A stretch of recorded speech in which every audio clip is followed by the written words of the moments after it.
স্পর্শ করবো না, আর ওকে আমার অঙ্গ স্পর্শ করতে দিব না। আমি ওকে ঘৃণা করি। আমাকে গোবিন্দকে ঘৃণা করে। হরে কৃষ্ণ। তাহলে কৃষ্ণের সঙ্গে প্রেম করতে হলে কি করতে হয় জানেন? হরে কৃষ্ণ পদটা প্রত্যেকদিন আমরা গাই। হরি নাম কৃষ্ণ নাম বড়ই মধুর, আর যেই জন কৃষ্ণ ভজে সে বড় গোপাল। আইয়া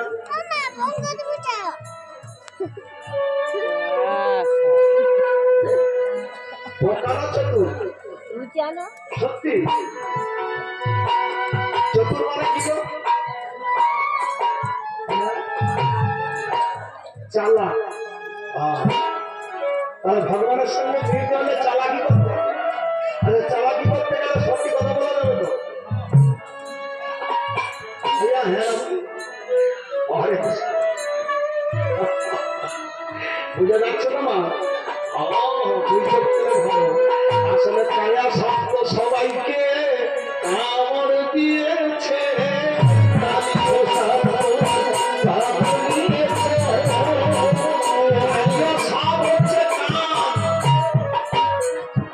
কাম কার মধ্যে নেই? এই কাম তো গোটা জগৎটাকে আজকে ধ্বংসের মধ্যে নিয়ে যাচ্ছে না উন্নতির মধ্যে নিয়ে যাচ্ছে। কাম মানে নাই ভোগ বাসনা। এই যে ইন্দ্রিয়গুলি ভোগ বাসনা হচ্ছে কাম, ও হচ্ছে কালিয়া সাপ। যাকে দংশন করে কাম, ওই জন্য তো সে ছটফট করে স্থির থাকতে পারে না। ওই জন্য আজকালকার দেখবেন বর্তমান সমাজটা দেখবেন এখন তার কোনো কিছু নেই। যে যার ইচ্ছা মতো ধরলে ঘরে ঢুকিয়ে দিচ্ছে বিয়ে করে। কার ঘরে 2 মাস, কার ঘরে 4 মাস, কার ঘরে 15 দিন পরে সে তার দেখে ছেড়ে পড়েছে। কেন পালিয়ে পড়েছ? কেন পালিয়ে যাবে? থাকেনি কেন? হরে কৃষ্ণ ছেড়ে পালাচ্ছে কেন? হরে কৃষ্ণ। তুলসী বলছিল শঙ্খচূড়কে, ব্রহ্মবৈবর্ত পুরাণে আছে, পুরুষের থেকে নারীর রতি শক্তিটা 8 গুণ বেশি। একটা পুরুষের থেকে একজন নারীর রতি শক্তিটা 8 গুণ বেশি। কে দিয়েছে 8 গুণ শক্তিটা? বেশিটা কে দিয়েছে? ছোট্ট কে দিয়েছে মা? জানেন? জানেন? দেবরাজ ইন্দ্র। দেবরাজ ইন্দ্র একবার ব্রহ্মবধ করছিল, ব্রহ্ম হত্যা করছিল। অর্থাৎ এক ব্রাহ্মণ পুত্রকে সে নিধন করে যে ব্রহ্ম হত্যা পাপটা তার ছিল, ওই পাপটার জন্য ইন্দ্র জর্জরিত ছিল। ওই পাপটাকে খণ্ডন করার জন্য ইন্দ্র অনেককে বলছিল যে তোমরা আমার পাপটা কেউ নিয়ে নাও, যে আমার পাপটা গ্রহণ করবে তাকে আমি আশীর্বাদ করব, তাকে আমি বরদান করব। কেউ রাজি হয়নি। শেষ পর্যন্ত 4 জন রাজি হয়েছিল ওই পাপের ভাগটা নেওয়ার জন্য। ইন্দ্রের পাপটাকে 4 জন 4 ভাগ করে 1 ভাগ নিল। প্রথম ভাগ নিয়েছিল পৃথিবী, 1 ভাগ নিয়েছে পৃথিবী, 1 ভাগ নিয়েছে জল, 1 ভাগ নিয়েছে বৃক্ষ, আর 1 ভাগ নিয়েছে সব মায়েরা নারী। মানে একটা পাপকে 4 ভাগ করে 4 জন ওই পাপের ভাগটা নিয়ে ইন্দ্রকে ব্রহ্ম হত্যা পাপ থেকে মুক্ত করল। আর তখন ইন্দ্র সন্তুষ্ট হয়ে বরদান করলো। পৃথিবীকে বলছে বলে মা তুমি যখন আমার পাপের 1 ভাগ নিয়েছো, আমার আশীর্বাদ থাকলো তোমাতে যত বড় গর্ত হোক না কেন ওই এমনিতেই পূরণ হবে।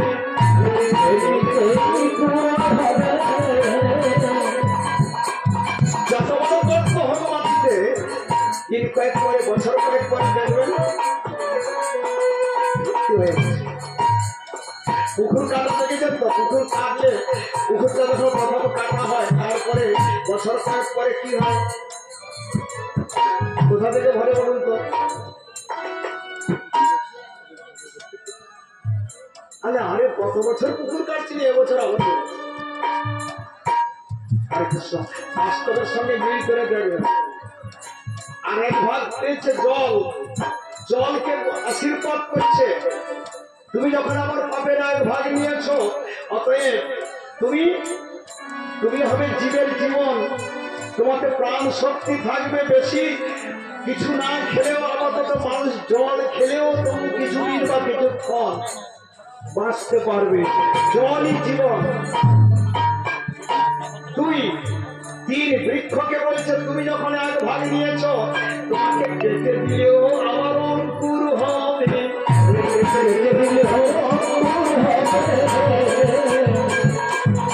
গাছকে কাটলে আবার হয় না। এটা কার আশীর্বাদ? ইন্দ্রের। বাকি আছে মায়েরা, নারী। মায়েদেরকে বলল তোমরা যেহেতু এক ভাগ পাপ নিয়েছ, আমি আশীর্বাদ করছি পুরুষের থেকে তোমাদের বলে 8 শক্তি বেশি হবে।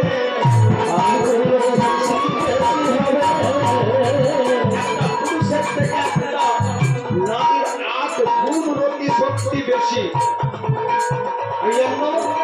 একটা পুরুষের পক্ষে একজন রমণীকে তার কাম, তার ভোগ বাসনাটা পরিতৃপ্ত করাটা একটা পুরুষের পক্ষে এত সহজে সম্ভব হয় না।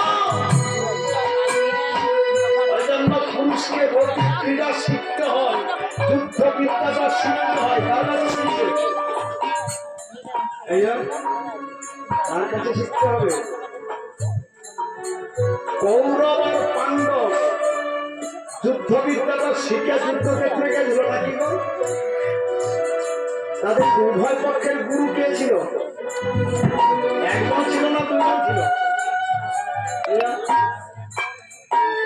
উভয় পক্ষের গুরু কয়জন ছিল?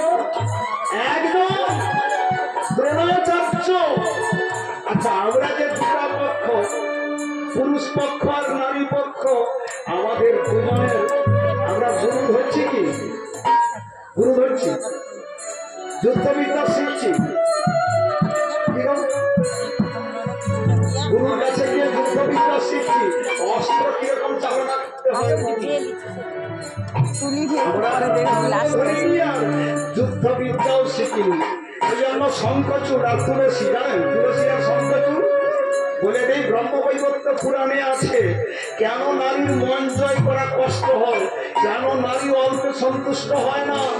যখন তাকে সুখ দিতে না পারে, তার ভোগ বাসনাটা, কামটা, আয়া সাপটা তাকে কামড়িছে, কিন্তু সেই সাপের যে যন্ত্রণাটা সে ছটফট করছে, সে যখন পূরণ করতে পারছে না, তার পরদিন তার স্বামীকে ভালোবাসে তো। ওই জন্য তো সকালবেলা ওটা ঝগড়া আরম্ভ করে দেয়, ছেলের উপর দিয়া, গরুর উপর দিয়া, কাজের উপর দিয়া বলে, সরাসরি বলতে পারেনি যে আমার কি সর্বনাশটা করছে। এখন একটা সুবিধা হয়েছে, ভালো যদি লাগলো তো খাগলো, নাহলে 2-4 মাস বাদে আমার এগুলোকে ধরে কি বাবা কথাগুলি বোঝা যাচ্ছে। মূল রোগটা কোথায়? শঙ্খচূড় বলছিল, শঙ্খচূড় ওই বর পেয়েছিল, শঙ্খচূড়কে বরদান করছিল যে তোমার শক্তি, তোমার বীর্য, তোমার বল অটুট থাকবে। তোমার স্ত্রী যদি সতী সাধ্যী হয়, তোমার স্ত্রীর সতীত্বের গুণে তুমি বিজয়ী হয়ে থাকবে। তবে যেই দিন তোমার স্ত্রী অসতী হবে, সেই দিন তোমার মৃত্যু হবে, সেই দিন তোমার মৃত্যু হবে। তখন নারায়ণকে বলছিল শঙ্খচূড়, তাহলে আমার স্ত্রীর উপর যদি আমার জন্ম মৃত্যু নির্ভর করে, মৃত্যুটা যদি নির্ভর করে, তাহলে এই জগতে কে এমন নারী আছে, কার কাছে গেলে, কাকে বিয়ে করলে আমার এই জীবনটা ভালো থাকবে? যান জিজ্ঞাসা করছে। তখনই বলেছিলেন যে তুলসী নামে এক সতী আছে, সেও বদরী কাননে তপস্যা করছে, অতএব তুমি যদি তার কাছে যাও, সে যদি তোমাকে বিবাহ করে, তার সতীত্বের প্রভাবে তুমি জীবিত থাকবে। এই বলে তুলসীও বদরী কাননে বসে তপস্যা করছে নারায়ণের, আর এদিকে আমার ওই শঙ্খচূড় সেও বদরী কাননে গিয়ে সেও তুলসীকে সতী রূপে স্ত্রী রূপে পাওয়ার জন্য তপস্যা করছে। ভাগবতে আলোচনা হয়েছিল জীবনের উত্তম স্বামী পেতে হলে মায়েদেরকেও সাধনা করতে হয়, আর পুরুষকে যদি উত্তম স্ত্রী পেতে হয় পুরুষকেও সাধনা করতে হয়। কিন্তু বিবাহের আগে আমরা কি সাধনা করেছি? কিচ্ছু করিনি, ভগবানকেও ডাকিনি। অথচ এরা দুইজনে একই অরণ্যে থেকে কেউ কাউকে চিনে না, জানে না, অথচ সব সময় নারায়ণকে ডাকছে, মায়াকে মনে কাঁদছে, নারায়ণ নমঃ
তপস্যায় সিদ্ধি লাভ করে শঙ্খচূড় তুলসীকে খোঁজ করতে করতে এসে সেই বদরী কাননে তুলসীর সঙ্গে দেখা হলো।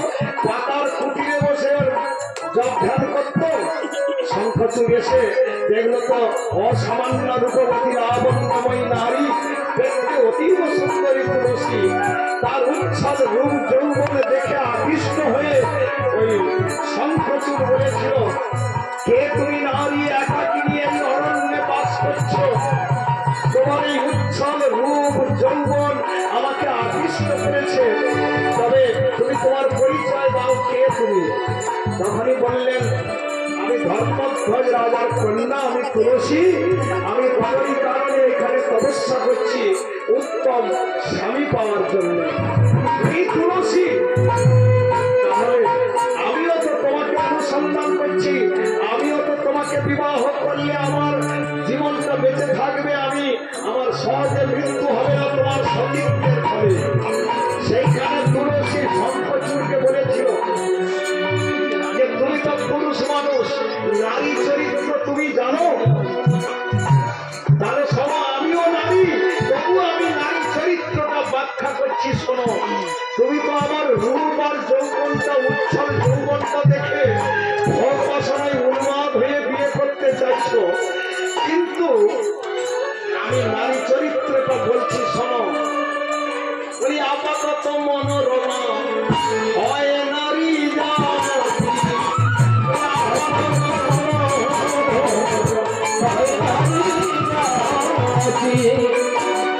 মায়েদেরকে রমণী আপাতত মনোরমা, মনকে হরণ করে দেয় রমণী, কিন্তু তার অন্তরে কিন্তু বিষ আছে। ওই যে ক্ষুরধার আছে সদা নারীর অন্তরে, বাহিরে শুধু মুখে লজ্জা প্রকাশ করে, কিন্তু ক্ষুরধার আছে কিন্তু নারীর অন্তরে।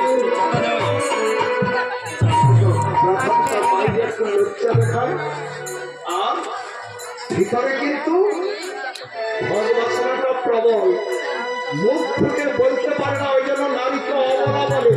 যন্ত্রণার কথাটা বলতে পারে না, কিন্তু ছটফট করে। আর সুপুরুষ যদি পায়, আর কৃষ্ণ কালপুরুষ জাতি পেলে কি করে?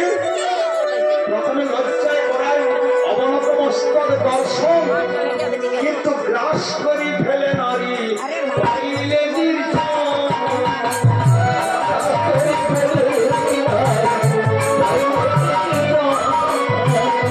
রতিদানে অক্ষম হয় সে নারী প্রতি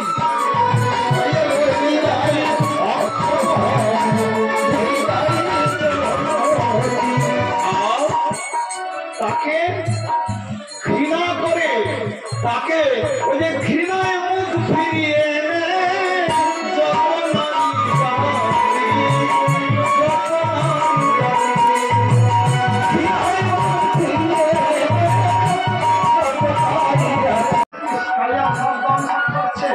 তুমি তো বাবার কাছে যখন ছিলে সব মন্ত্র শিখেছ, তুমি একদিন যাও না ওই কালিয়া সবের খবরটা ভালো করে দিবে।